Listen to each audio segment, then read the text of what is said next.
আজ 16ই মার্চ সোমবার জানাবো আজকের বাছাই করা 50টি তাজা সংবাদ। শুরুতেই হেডলাইন্স। জিতেন্দ্রর সঙ্গে কয়লা মাফিয়া অনুপ মাঝির যোগ, বিস্ফোরক অভিযোগ করে তৃণমূলে বিজেপি নেতা। নদিয়ায় পুলিশের মেগা অপারেশন, আগ্নেয়াস্ত্র সহ গ্রেপ্তার কুখ্যাত দুষ্কৃতী, বড়সড় নাশকতার ছক বানচাল। নন্দীগ্রামে পদ্মে যোগের হিড়িক, শুভেন্দুর হাত ধরে তৃণমূল সিপিএম ছেড়ে বিজেপিতে একঝাঁক মুখ। বাম ভোট কি তবে রামেই? শিলিগুড়ি থেকে প্রবীণ নেতার দুঃখ প্রকাশ ঘিরে বঙ্গের নতুন রাজনৈতিক মহাপ্রলয়। কালীঘাটেও হামলা হতে পারে, শশীর পর টার্গেট মমতা, দাবাং দিলীপের হুমকিতে বিতর্ক। জোট জিতলে বিজয় হবেন ডেপুটি মুখ্যমন্ত্রী, টিভিকে কে 80 আসনের প্রস্তাব দিল বিজেপি। সারা পশ্চিমবঙ্গে তৃণমূলকে কেলাবো, গিরিশ পার্কে সংঘর্ষের পর চরম বার্তা দিলীপের।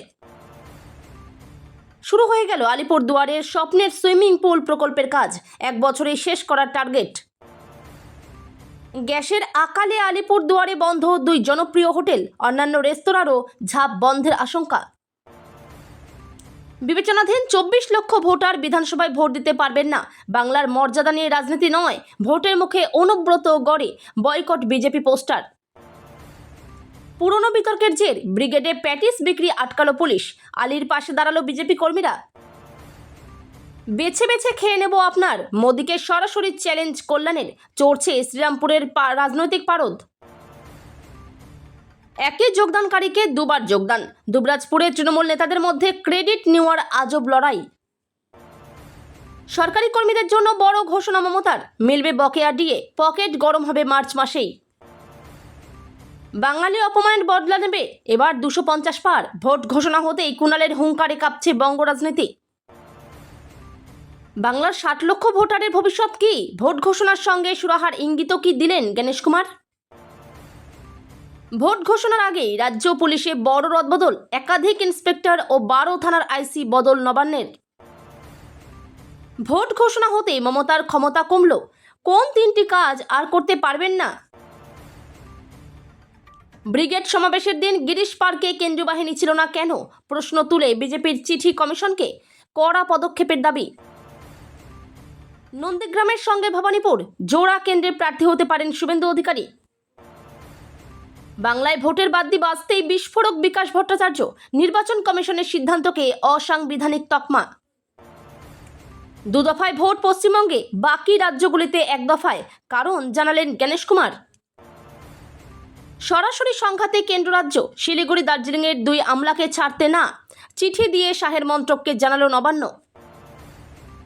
পুরোহিত ও ইমাম ভাতা বাড়ানো আদর্শ আচরণবিধি ভঙ্গ করেনি, মমতার ঘোষণা নিয়ে জানিয়ে দিলেন গণেশ কুমার। অসম, পুদুচেরি, কেরল, তামিলনাড়ুতে 1 দফায় ভোট, কবে কবে ভোট গ্রহণ, কবে গণনা? কোনো হিংসা বরদাস্ত নয়, কড়া বার্তা নির্বাচন কমিশনের। ভোট লুট ঠেকাতে কি দাওয়াই গণেশের? অসমে ভোটের বাদ্যি বাজতেই মাঠে আপ, 14 আসনে প্রার্থী ঘোষণা কেজরির দলের। ভোটার কার্ড না থাকলেও আপনি ভোট দিতে পারবেন, কোন আইডি বৈধ জানুন। নারী নিরাপত্তায় মিথ্যে তথ্য ছড়িয়েছেন প্রধানমন্ত্রী, পর্দাফাশ করল তৃণমূল। রাত পোহালেই তৃণমূলের মহামিছিল, গ্যাসের দাম বৃদ্ধির প্রতিবাদে রাজপথে মমতা অভিষেক। আলু সংগ্রহ প্রকল্প চালু রাখল রাজ্য, স্বস্তিতে চাষিরা, ভোটের আগেই দিদির মাস্টার স্ট্রোক। পাইপলাইনে গ্যাস থাকলে আর এলপিজি নয়, একই বাড়িতে ডাবল কানেকশন নিষিদ্ধ করল কেন্দ্র। ডিএ ঘোষণা হতে রণংদেহী মেজাজে সংগ্রামী যৌথ মঞ্চ, বাঘ রক্তের স্বাদ পেয়েছে, হুঁশিয়ারি ভাস্কর ঘোষের। এবার মানুষ তৃণমূল কংগ্রেসের জালে বল ঢুকিয়ে দেবেন, শ্রমিক ভট্টাচার্য। ভোট ঘোষণার আগেই দেওয়াল লিখনে যুবসাথী, চড়ছে রাজনীতি। মিলবে বকেয়া ডিএ, ভোটের নির্ঘণ্ট প্রকাশের ঠিক আগেই বড় ঘোষণা মমতা বন্দ্যোপাধ্যায়ের। সংযুক্ত আরব আমির শাহীর 2টি ঘাঁটি থেকে খার্গে হামলা, বদলার হুঁশিয়ারি দিয়ে দুবাইয়ের পর হামলা ইরানের, তীব্র বিস্ফোরণ। বাংলা বদল চায়, বাংলা বিজেপিকে চায়, কলকাতায় এসে সোশ্যাল পোস্টে মোদির বার্তা। দুবাই ও কুয়েত এয়ারপোর্টের কাছে ড্রোন হামলা, নতুন করে মিসাইল ছুড়তে শুরু করেছে ইরান। এতক্ষণ শুনছিলেন আপনারা সংবাদ শিরোনাম, এবার শুনবেন বিস্তারিত খবর। প্রধানমন্ত্রী নরেন্দ্র মোদীর বঙ্গ সফরের দিনেই গেরুয়া শিবিরে ভাঙন। বিজেপি ছেড়ে তৃণমূল কংগ্রেসে যোগ দিলেন বিজেপির আসানসোল সাংগঠনিক জেলার প্রভারী প্রমুখ রূপক পাজা। শনিবার দুর্গাপুরে জেলা তৃণমূলের কার্যালয়ে তৃণমূল কংগ্রেসের জেলা সভাপতি নরেন্দ্রনাথ চক্রবর্তীর হাত থেকে তিনি তৃণমূলের পতাকা ধরেন। তৃণমূলে যোগ দেওয়ার পরই বিজেপি নেতা জিতেন্দ্র তিওয়ারির বিরুদ্ধে ক্ষোভ উগরে দেন তিনি। বিস্ফোরক দাবি করে রূপকের আরও দাবি, কয়লা পাচার কাণ্ডের কিং পিং অনুপ মাঝির সঙ্গে যোগাযোগ রয়েছে জিতেন্দ্রর। আরও অভিযোগ, আসানসোলের বিজেপি নেতারা কয়লা বালি চুরির সঙ্গে যুক্ত। রূপক বলেন, দীর্ঘদিন বিজেপির সঙ্গে যুক্ত থাকলেও সেখানে আমি প্রত্যাশিত কাজের পরিবেশ পাইনি। দলের ভেতরে অনেক অসঙ্গতি ও অগণতান্ত্রিক আচরণ রয়েছে। বিজেপির নেতারা কয়লা চুরি বালি চুরির সঙ্গেও যুক্ত। অনুপ মাঝির সঙ্গেও সরাসরি যোগ রয়েছে জিতেন্দ্র তিওয়ারির। রূপকের তৃণমূলে যোগ দেওয়া নিয়ে বিজেপি নেতা জিতেন্দ্র তিওয়ারি বলেন, ওর প্রতি আমার শুভেচ্ছা থাকলো। তৃণমূলে যোগ দেওয়ার সিদ্ধান্ত নিয়ে বলেন, মুখ্যমন্ত্রী মমতা বন্দ্যোপাধ্যায়ের নেতৃত্বে বঙ্গের উন্নয়ন আমাকে অনুপ্রাণিত করেছে। সেই কারণেই আমি তৃণমূল কংগ্রেসে যোগ দেওয়ার সিদ্ধান্ত নিলাম। বিধানসভা নির্বাচনের দিনক্ষণ ঘোষণার ঠিক আগেই নদিয়ার তাহিরপুর থানা এলাকায় বড়সড় সাফল্য পেল পুলিশ। গোপন সূত্রে খবর পেয়ে শনিবার গভীর রাতে বীরনগরের বিলপাড়া এলাকায় বিশেষ অভিযান চালায় তাহিরপুর থানার একটি বিশেষ দল। সেখান থেকেই আগ্নেয়াস্ত্র সহ হৃদয় মজুমদার নামে এক ব্যক্তিকে হাতে নাতে গ্রেপ্তার করা হয়েছে। পুলিশ জানিয়েছে, ধৃত ব্যক্তির কাছ থেকে একটি ওয়ান শাটার দেশি পিস্তল এবং 1 রাউন্ড তাজা কার্তুজ উদ্ধার হয়েছে। ধৃত হৃদয় মজুমদারের বাড়ি বীরনগর এলাকাতেই। পুলিশের প্রাথমিক অনুমান, কোনো বড়সড় অপরাধ করার উদ্দেশ্যে সে এলাকায় ঘোরাফেরা করছিল। এই চক্রের সঙ্গে আর কারা জড়িত তা জানতে ধৃতকে রানাঘাট আদালতে পেশ করে নিজেদের হেফাজতে নেওয়ার আবেদন জানিয়েছে পুলিশ। ভোটের মুখে নন্দীগ্রামে দল বদলের রাজনীতিতে বড় সাফল্য পেল বিজেপি। রাজ্যের বিরোধী দলনেতা শুভেন্দু অধিকারীর হাত ধরে এক ঝাঁক নেতা নেত্রী বিজেপিতে যোগ দিলেন। হরিপুর বিজেপি কার্যালয়ে তৃণমূল ও সিপিএম থেকে আসা বেশ কয়েকজন নেতা, সমাজসেবক, অবসরপ্রাপ্ত শিক্ষকদের দলীয় পতাকা হাতে তুলে দেন বিধায়ক শুভেন্দু অধিকারী। তৃণমূলকে হারানোর জন্য বামপন্থীরা বিজেপিকে ভোট দিয়েছে। বিধানসভা নির্বাচনের ঠিক মুখে দাঁড়িয়ে সিপিএম এর প্রবীণ নেতা তথা প্রাক্তন মন্ত্রী অশোক ভট্টাচার্যের এই একটি মন্তব্যে কার্যত উত্তাল হয়ে উঠল রাজ্য রাজনীতি। শিলিগুড়ির এক সমাবেশ থেকে অশোকবাবু যে সত্যটি প্রকাশ্যে এনেছেন তা দীর্ঘদিন ধরে রাজ্যের শাসক দল তৃণমূল দাবি করে আসছিল। এই স্বীকারোক্তি কি তবে আসন্ন নির্বাচনে বাম বিজেপি আতাতেরই প্রমাণ? তুঙ্গে উঠেছে জল্পনা। শিলিগুড়ির সভা থেকে কর্মীদের চাঙ্গা করতে গিয়ে কিছুটা আবেগী হয়ে পড়েন অশোক ভট্টাচার্য। তিনি বলেন, খুব দুঃখের সঙ্গে বলছি, বিগত 3টি নির্বাচনে তৃণমূলকে হারানোর জন্য বামপন্থীরা বিজেপিকে ভোট দিয়েছে। এবার এই ভুল আর করবেন না। তার মতে, বঙ্গে নতুন সূর্যের উদয় হবেই, তবে তার জন্য বামপন্থীদের বাম পথেই একজোট হয়ে লড়াই করতে হবে। অশোকবাবুর এই মন্তব্যকে হাতিয়ার করে তৃণমূলের কটাক্ষ, কার সঙ্গে কার আসল সেটিং, সেটা আজ দিনের আলোর মতো পরিষ্কার হয়ে গেল। মোদীর বঙ্গ সফরের দিনই রাজ্যের মন্ত্রী শশী পাজার বাড়িতে হামলার ঘটনায় তোলপাড় রাজ্য রাজনীতি। বিজেপি প্রাণনাশের চেষ্টা করে বলেই এই অভিযোগ রাজ্যের মন্ত্রী। ঠিক ওই দিনই ব্রিগেডের মঞ্চে দাঁড়িয়ে মমতা বন্দ্যোপাধ্যায়কে আইসিইউতে ঢোকানোর হুমকি দিয়েছিলেন বিজেপির তারকা প্রচারক মিঠুন চক্রবর্তী। দিলীপ ঘোষের মুখেও শোনা গেল একই হুমকির সুর। তবে কি শশী পাজার পর টার্গেট মমতা বন্দ্যোপাধ্যায়? স্বাভাবিকভাবেই উঠছে সে প্রশ্ন। একজন জনপ্রতিনিধি হয়ে রাজ্যের মুখ্যমন্ত্রীকে কিভাবে এমন হুমকি দিতে পারেন? দিলীপ ঘোষের মন্তব্যে উঠছে সে প্রশ্ন। রবিবার প্রাতঃভ্রমণের পর নিউটাউনের ইকো পার্কের সামনে দাঁড়িয়ে সাংবাদিকদের মুখোমুখি হন দিলীপ ঘোষ। তিনি বলেন, বাইরের লোক লাগে না, আমরাই তৃণমূলকে মারতে পারি, সারা বাংলায় মারব। আমার কর্মী এবং সাধারণ মানুষকে আহ্বান করছি, আমরা সামনে আছি, শুরু করেছি, আপনারা হাত লাগান, এবার আপনারাও হাত লাগান। কলকাতায় ঢুকতে পারলে সারা বাংলায় ঢুকতে পারি।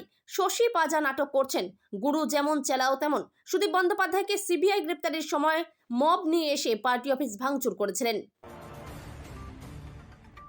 দাক্ষিণাত্যের রাজনীতিতে বড় সড় রদবদল। আসন্ন তামিলনাড়ু বিধানসভা নির্বাচনের আগে এক অবিশ্বাস্য রাজনৈতিক সমীকরণের গুঞ্জন শুরু হয়েছে। সূত্রের খবর, জনপ্রিয় অভিনেতা বিজয় এবং তার নবগঠিত দল তামিলকা ভেট্টি কাজগম কে এক অভাবনীয় প্রস্তাব দিয়েছে ভারতীয় জনতা পার্টি। এনডিএ জোটে সামিল হলে বিজয়কে তামিলনাড়ুর উপমুখ্যমন্ত্রীর পদ দেওয়ার পাশাপাশি 80টি আসন ছাড়ার প্রস্তাব দেওয়া হয়েছে বলে খবর। বিজেপির তুরুপের তাস থালাপতি বিজয় দক্ষিণ ভারতে আধিপত্য বিস্তারে মরিয়া বিজেপি দীর্ঘদিন ধরেই একজন বড় মাপের স্থানীয় মুখ খুঁজছিল। বিজয়ের বিশাল ফ্যান বেস এবং বিশেষ করে তরুণ প্রজন্মের মধ্যে তার আকাশ ছোঁয়া জনপ্রিয়তাকেই হাতিয়ার করতে চাইছে গেরুয়া শিবির। রাজনৈতিক বিশ্লেষকদের মতে, তামিলনাড়ুর ভোটে মাত্র 2% ভোটের এদিক ওদিক ফলাফলে বিরাট প্রভাব ফেলে। সেখানে বিজয়ের মতো সুপারস্টার পাশে থাকলে ডিএমকে ও এআইএডিএমকে দ্বিমেরু রাজনীতিতে ধস নামানো সম্ভব। ব্রিগেডে মোদির সভা চলাকালীন উত্তপ্ত গিরিশ পার্ক। বিজেপি ও তৃণমূলের মধ্যে তুমুল সংঘর্ষ। হঠাৎই পাথর ছোড়াছুড়ি শুরু হয় বলে অভিযোগ। রাজ্যের মন্ত্রী শশী পাজার বাড়িতে হামলার অভিযোগের পরই অশান্তি ছড়ায় এলাকায়। বিজেপিকে সরাসরি দোষারোপ করেন শশী পাজা। এই নিয়ে তৃণমূলকে তীব্র কটাক্ষ করেন দাপুটের দিলীপ ঘোষ। অত্যাধুনিক মানের সুইমিং পুল পাচ্ছে আলিপুরদুয়ার। আলিপুরদুয়ারের স্বপ্নের সুইমিং পুল প্রকল্পের কাজ শুরু হয়ে গেল। উত্তরবঙ্গ উন্নয়ন দপ্তরের আর্থিক সাহায্যে সুইমিং পুল নির্মাণের কাজ শুরু হয়ে গেল। কাজ পরিদর্শনে এলেন প্রশাসনিক কর্তা ও বিধায়ক। আগামী 1 বছরের মধ্যে এই সুইমিং পুলের কাজ সম্পূর্ণ করা হবে বলে জানা গিয়েছে। ইতিমধ্যে এই কাজের জন্য 3 কোটি টাকা বরাদ্দ করেছে উত্তরবঙ্গ উন্নয়ন দপ্তর। তিনি বলেন, সুইমিং পুল আলিপুরদুয়ারের একটি স্বপ্নের প্রকল্প। বর্ষা শুরুর আগেই আমরা সুইমিং পুলের খনন কাজ শেষ করতে চাইছি। সেই কারণে তড়িঘড়ি সুইমিং পুলের খনন কাজ শুরু করা হলো। আগামী 1 বছরের মধ্যেই কাজ শেষ করা হবে। উল্লেখ্য, আলিপুরদুয়ারের বাবুপাড়াতে ম্যাক উইলিয়াম ইনস্টিটিউট এলাকায় ভগ্নপ্রায় মায়া টকিজ ভেঙে ফেলা হয়েছে। ওই স্থানে গত বছর 26শে জুন সুইমিং পুলের শিলান্যাস করেন উত্তরবঙ্গ উন্নয়ন মন্ত্রী উদয়ন গুহ। তারপরে 17ই অক্টোবর এই কাজের ওয়ার্ক অর্ডার দেওয়া হয়। লম্বা চওড়ায় 25 বাই 13 মিটার চওড়া অত্যাধুনিক সুইমিং পুল নির্মাণ করা হবে। স্থানীয়দের দাবি, যে কোনো আধুনিক শহরে এখন সুইমিং পুল খুব প্রয়োজনীয় হয়ে উঠেছে। কমার্শিয়াল গ্যাসের আকাল রান্নার পদের কাটছাট আগেই হয়েছিল। এবার হোটেল রেস্তোরাঁ বন্ধ হতে শুরু করলো আলিপুরদুয়ারে। পর্যটনের মরশুমে ব্যবসায়ীদের মধ্যে বাড়ছে উদ্বেগ। আর্থিক লোকসানের আশঙ্কাও দেখা দিয়েছে। শহরের অত্যন্ত জনপ্রিয় হোটেল ও জনপ্রিয় রেস্তোরাঁ কুক্কুস ধাবা বন্ধ করে দেওয়া হলো। থানা রোডে থাকা এই 2 হোটেল বন্ধ করে দেওয়ায় শহর জুড়ে হোটেল ব্যবসায়ীদের মধ্যে আতঙ্ক তৈরি হয়েছে। 2 হোটেল কর্তৃপক্ষ জানিয়েছে, অনির্দিষ্টকালের জন্য হোটেল বন্ধ করে দিয়েছেন। তার কারণ 1800 টাকা সিলিন্ডারের দাম উঠেছে 3500 টাকায়। তাও সিলিন্ডার চাওয়ার পর 4-5 দিন পর এই গ্যাসের সিলিন্ডার দেওয়া হবে বলে জানানো হচ্ছে। এই অবস্থায় হোটেল রেস্তোরাঁ চালানো সম্ভব নয় বলে জানিয়েছেন মালিকরা। জনপ্রিয় হোটেলের মালিক দেবব্রত চট্টোপাধ্যায় বলেন, আমাদের হোটেল শহরের নামকরা হোটেল। প্রশাসনিক কর্তারাই আমাদের হোটেলের মূল খদ্দের। আমরা ডোমেস্টিক গ্যাস ব্যবহার করি না। ডোমেস্টিক গ্যাস দোকানে ব্যবহার করলে পুলিশ নিশ্চিত অভিযান চালাবে। 28শে ফেব্রুয়ারি প্রকাশিত হয়েছে চূড়ান্ত ভোটার তালিকার প্রথম পর্ব। সেই তালিকাতেই 60 লক্ষ ভোটারের নাম রয়েছে বিচারাধীনের আওতায়। বিচারাধীন 60 লক্ষের মধ্যে কতজন আসন্ন নির্বাচনে নিজের ভোটাধিকার প্রয়োগ করতে পারবেন, সেটাই প্রশ্ন। 700 জন বিচারক এই ভোটারদের নথি যাচাইয়ে কাজ করছেন। দ্রুততার সঙ্গে কাজ করা হলেও চিন্তায় রয়েছেন তারা, আদৌ মিলবে ভোটাধিকার নাকি হারাতে হবে সেই অধিকার। সূত্রের খবর, বিচারাধীন অবস্থা থেকে নিষ্কৃতি পেতে পারেন অন্তত 36 লক্ষ ভোটার। বাকি প্রায় 24 লক্ষ ভোটার বাদ পড়তে পারেন তালিকা থেকে, এমনই আশঙ্কা করা হচ্ছে। বাংলা থেকে ইতিমধ্যে এসআইআর এর মাধ্যমে চূড়ান্ত 63 লক্ষ নাম বাদ দিয়েছে নির্বাচন কমিশন। তাদের মধ্যে কেউ মৃত, কেউ স্থানান্তরিত, কেউ গরহাজির। বৈধ নথি জমা দেওয়ার পরও অনেকের নামই বাদ পড়েছে বলে অভিযোগ। 36 লক্ষ ভোটার চূড়ান্ত তালিকায় যুক্ত হলেও বাকিদের কি হবে, এই নিয়ে চিন্তা বেড়েছে। উল্লেখ্য, রাজ্যের 500 জন বিচারকের পাশাপাশি ওড়িশা এবং ঝাড়খণ্ড থেকে আগত প্রায় 200 জন বিচারক ভোটারদের তথ্য যাচাইয়ের কাজ করছেন। নির্বাচন কমিশন সূত্রে খবর, মোট 60,06,675 জন বিচারাধীন ভোটারের মধ্যে প্রায় 15,72,000 নথি যাচাই ও নিষ্পত্তি হয়েছে। প্রায় 5.5 লক্ষ ভোটারের নথি অযোগ্য বলে চিহ্নিত হয়েছে। শনিবারের ব্রিগেডে প্রধানমন্ত্রী নরেন্দ্র মোদীর জনসভা নিয়ে যখন উত্তেজনার পারদ তুঙ্গে গেরুয়া শিবিরে, সে সময় কেষ্টগড় বীরভূমের সামনে এলো এক অন্য ছবি। জেলার একাধিক জায়গায় বয়কট বিজেপি লেখা পোস্টার চোখে পড়ল। কে বা কারা এই পোস্টার লাগিয়েছে তা নিয়ে শুরু হয়েছে জোর জল্পনা। জানা গেছে, জেলার বিভিন্ন বিধানসভা এলাকায় রাস্তার মোড়, দেওয়াল ও জনবহুল এলাকায় ওই পোস্টার দেখা যায়। পোস্টারে বাংলায় লেখা রয়েছে বয়কট বিজেপি। সিউড়ির ডাঙ্গাল ও বোলপুরের একাধিক জায়গায় এমন পোস্টার ব্যানার দেখা গিয়েছে। রাতারাতি এভাবে পোস্টার ছড়িয়ে পড়ায় রাজনৈতিক মহলে শুরু হয়েছে নানা আলোচনা। গোটা ঘটনার ঘিরে রাজনৈতিক মহলে তুঙ্গে উঠেছে চর্চা। জেলার তৃণমূলের নেতারা জানান, দলীয়ভাবে এই ধরনের কোনো পোস্টার লাগানো হয়নি। যেভাবে বাংলাকে রাজনৈতিকভাবে লাগাতার বঞ্চনা করছে বিজেপি, তাতে সাধারণ ভোটারদের মধ্য থেকে এই ধরনের বক্তব্য উঠে আসাই স্বাভাবিক।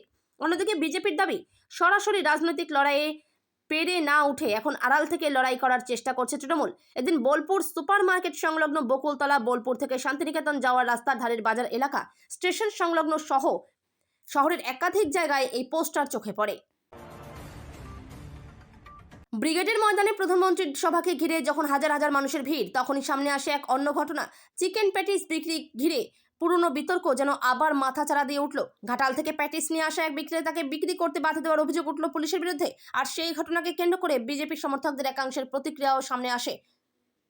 নতুন করে সামনে এলো প্যাটিস বিতর্ক। কয়েক মাস আগে 10 লক্ষ কণ্ঠে গীতা পাঠের অনুষ্ঠানের দিন ব্রিগেড ময়দানে চিকেন প্যাটিস বিক্রি করা নিয়ে তুমুল বিতর্ক তৈরি হয়েছিল। সেই সময় এক বিজেপি সমর্থকের সঙ্গে এক সনাতনী ব্যক্তির তর্ক বিতর্ককে কেন্দ্র করে বিষয়টি বেশ আলোচনায় আসে। সময়ের সঙ্গে সেই ঘটনাটা অনেকটাই বিলীন হয়েছে বলে মনে করা হচ্ছিল, কিন্তু শনিবার প্রধানমন্ত্রীর ব্রিগেড সভার দিন সেই প্যাটিস বিতর্ক যেন আবার নতুন করে সামনে এলো।